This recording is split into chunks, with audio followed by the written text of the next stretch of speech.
샬롬 2023년 10월 10일 화요일 아침입니다. 오늘도 말씀과 동행하며 사랑과 희락과 화평의 씨를 뿌리는 그런 한 날 되시기를 바랍니다.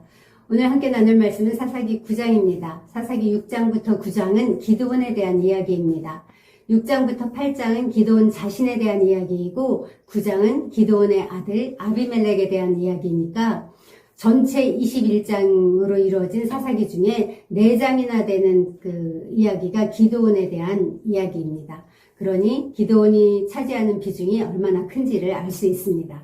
그러나 그는 결코 이상적인 인물은 아니었습니다. 오늘 본문은 그 기드온이 많은 아내를 두어서 아들을 70명이나 낳고 그것도 부족해서 이방인 첩까지 두어 아비멜렉을 낳음으로써 벌어진 골육상쟁의 비극적인 사건에 대한 이야기입니다. 먼저 이 사건의 장본인인 아비멜렉의 이름 뜻에 대해 알아볼까요? 아비멜렉은 나의 아버지는 왕이다 라는 뜻입니다. 이 이름 속에는 기드온의 야심이 숨어 있습니다.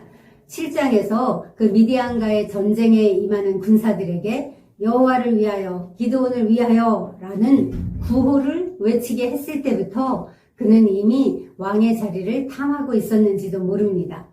8장에서 자기를 왕으로 삼으려는 이스라엘 백성들에게 나는 너희를 다스리지 아니하겠고 나의 아들도 너희를 다스리지 아니할 것이요 여호와께서 너희를 다스리시리라 라고 말은 그럴듯하게 했지만 그의 감추인 욕망이 아들의 이름을 짓는 그 가운데 고스란히 드러난 것입니다.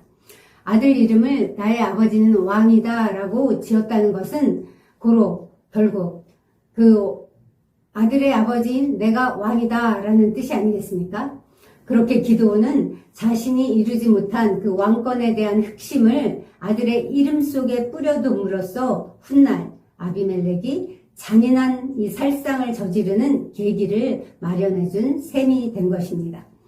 아마 아비멜렉아 이렇게 불릴 때마다 나의 아버지는 왕이다, 나의 아버지는 왕이다 라고 불리었기 때문에 아버지가 이루지 못한 그 야망을 자신이 실현해야 한다는 그 그릇된 사명감에 불타올랐을지도 모릅니다. 그 강박감 속에 그 자라난 그는 결국 자기 아버지 기드온이 죽은 후에 형제 70명을 한시에 죽이는 이 잔인한 짓을 벌이고 왕이 되었습니다. 뿌린 대로 거둔다는 속담이 정말 그냥 있는 말이 아님을 우리는 여기서 이 사건에서 볼 수 있습니다. 이방인 첩의 아들이라는 이 신분적인 결함을 가지고 태어난 그는 자기가 어떻게 해야 왕이 될 수 있는지에 대해서 정확히 알고 있었습니다. 그는 어머니의 고향인 세겜으로 가서 이방인 외가 친척들을 이용합니다. 그는 세겜 사람들을 자신과 피를 나눈 형제, 골육이라고 부르면서 그가 왕이 될 수 있도록 도와달라고 요청합니다. 그는 지금 혈연, 지연, 지역감정을 이용하고 있는 것입니다. 2절입니다. 청하노니 너희는 세겜의 모든 사람들의 귀에 말하라. 여룻바알의 아들 70명이 다 너희를 다스림과 한 사람이 너희를 다스림이 어느 것이 너희에게 나으냐. 또 나는 너희의 고륙임을 기억하라. 70명이 너희를 다스리는 것과 나 한 사람이 너희를 다스리는 것 어느 것이 너희에게 나으냐. 얼핏 들으면 합리적인 질문 같습니다. 그러나 이것은 질문 자체가 틀린 것입니다. 그들을 다스릴 왕은 아비멜렉도 아니고 기드온의 다른 아들들도 아닌 하나님이시기 때문입니다. 내 맘 짚어 남의 맘이라는 속담처럼 아비멜렉은 자기가 왕위를 노리는 이 야욕에 불타 있었기 때문에 다른 형제들도 자기와 똑같은 생각을 지녔을 것이라고 지레 판단하고 이런 말을 한 것입니다.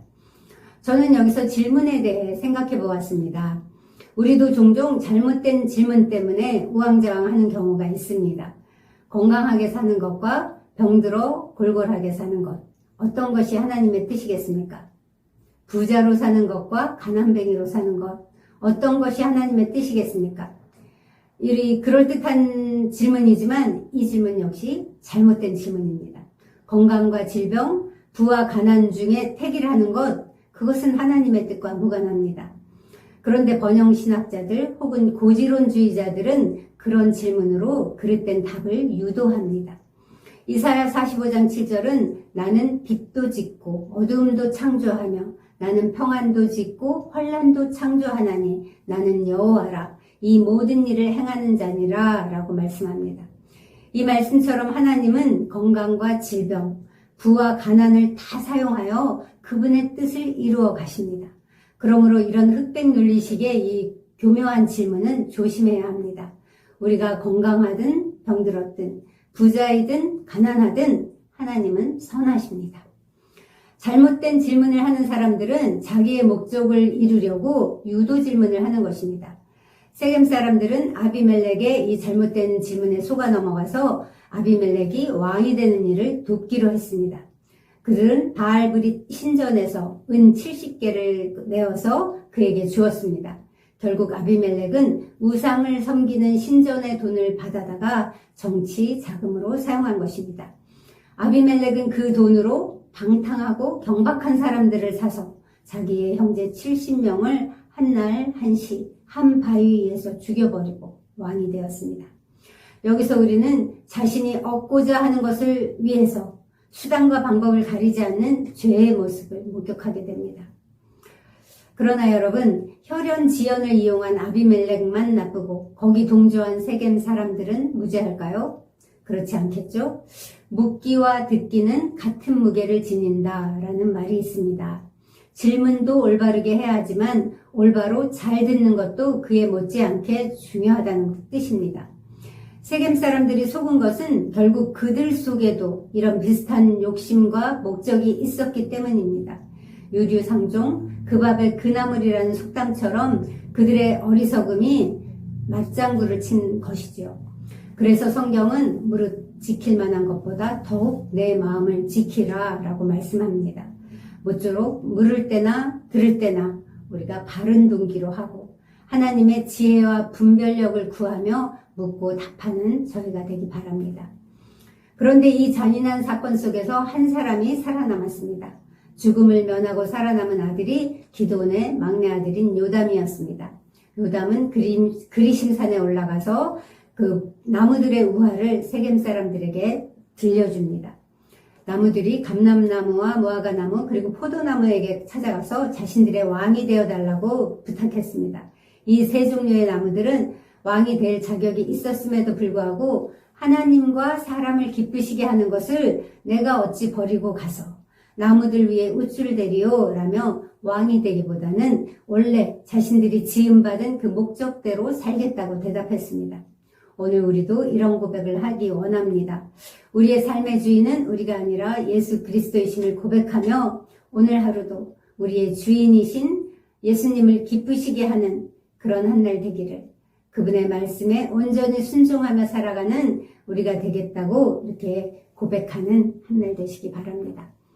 그런데 가시나무는 자신이 그 나무들의 왕이 되겠다고 그 요청에 선뜻 응했습니다. 가시나무는 저주를 상징하는 나무입니다. 무화과나무, 포도나무 혹은 감람나무처럼 어떤 유용한 데 쓰이는 바가 없습니다.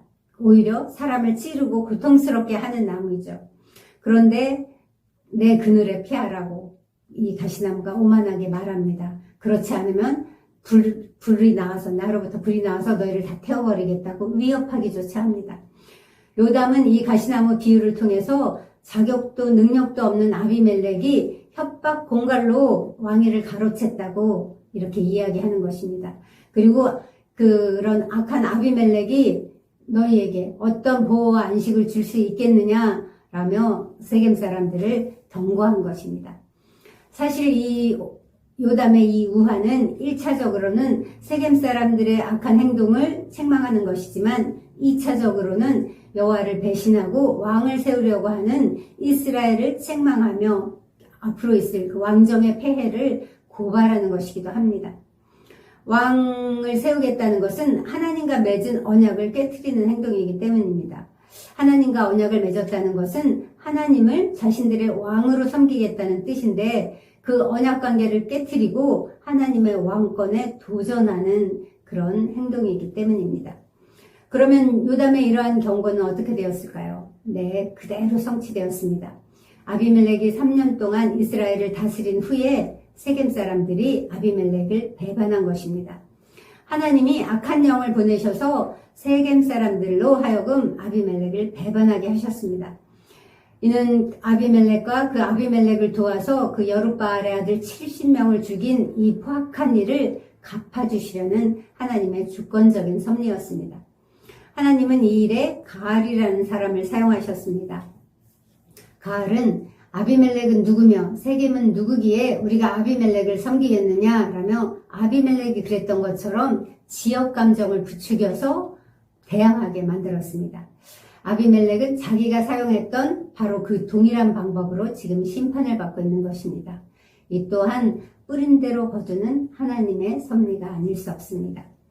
이 전쟁에서 아비멜렉은 그의 신복인 스불의 계략으로 처음에는 승리하는 듯 했습니다. 그는 가알과 그 형제들을 추방시키고 세겜 망대까지 불태워서 파괴하는 대살육을 벌였습니다. 백성들이 데베스의 그 망대로 피신하자 거기까지 쫓아가서 그 세겜 망대처럼 그 데베스도 불로 다 불살라 버리려고 했습니다. 그러나 아비멜렉은 어떤 한 여인이 던진, 이름 없는 한 여인이 던진 맷돌 윗짝에 맞아 죽고 말았습니다. 비참한 그의 죽음은 그가 지금껏 저질렀던 악한 행동에 대한 하나님의 심판이자 요담의 저주가 실현된 것이라고 성경은 증언합니다. 사람이 무엇을 심든지 그대로 거둘 것이라고 하신 하나님의 말씀이 예외 없이 적용된 것입니다. 그렇습니다. 좋은 씨를 뿌리면 좋은 열매를 거두고 나쁜 씨를 뿌리면 나쁜 열매를 거두게 되어 있습니다. 기드온이 아비멜렉이라는 그 아들의 이름 속에 뿌린 그 왕권에 대한 야욕이 아비멜렉으로 하여금 골육상쟁이라는 잔혹한 열매를 거두게 한 것입니다. 그렇다면 이 뿌린 대로 거둔다는 말은 꼭 이렇게 위협이나 심판에만 사용되는 소극적인 의미일까요? 그렇지 않습니다. 이 말은 우리의 행동에 책임을 지라는 적극적인 요청이기도 합니다.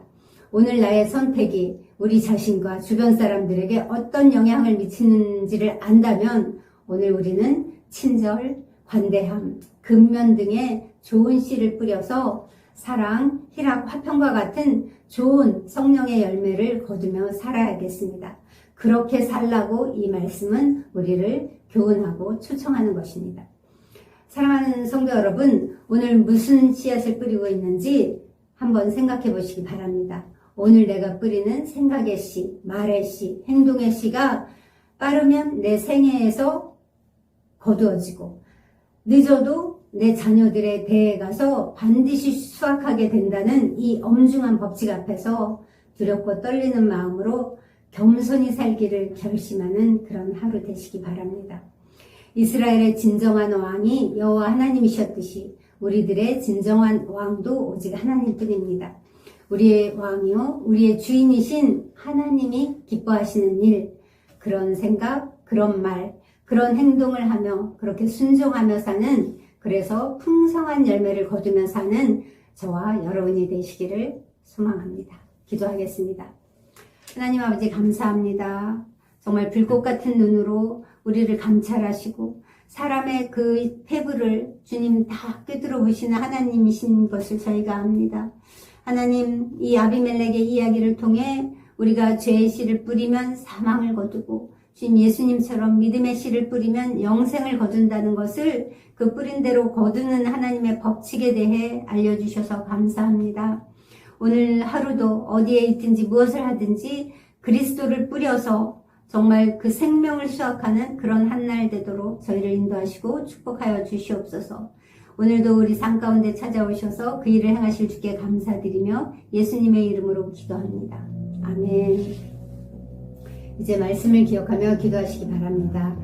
아비멜렉처럼 죄의 씨를 뿌려서 그런 사망을 거두지 않고 예수님처럼 믿음의 씨를 뿌려서 영생을 거두는 그런 하루 되게 해주세요. 기도하시고요. 질문하고 답할 때 우리의 동기가 하나님 사랑, 이웃 사랑에 있게 해주세요. 이렇게 기도하시기 바랍니다. 정말 좋은 생각, 좋은 말, 좋은 친절 이런 것을 베푸는 하루 되게 해주세요. 적극적으로 그것을 실천하는 하루 되게 해주세요. 기도해 주시면 감사하겠습니다.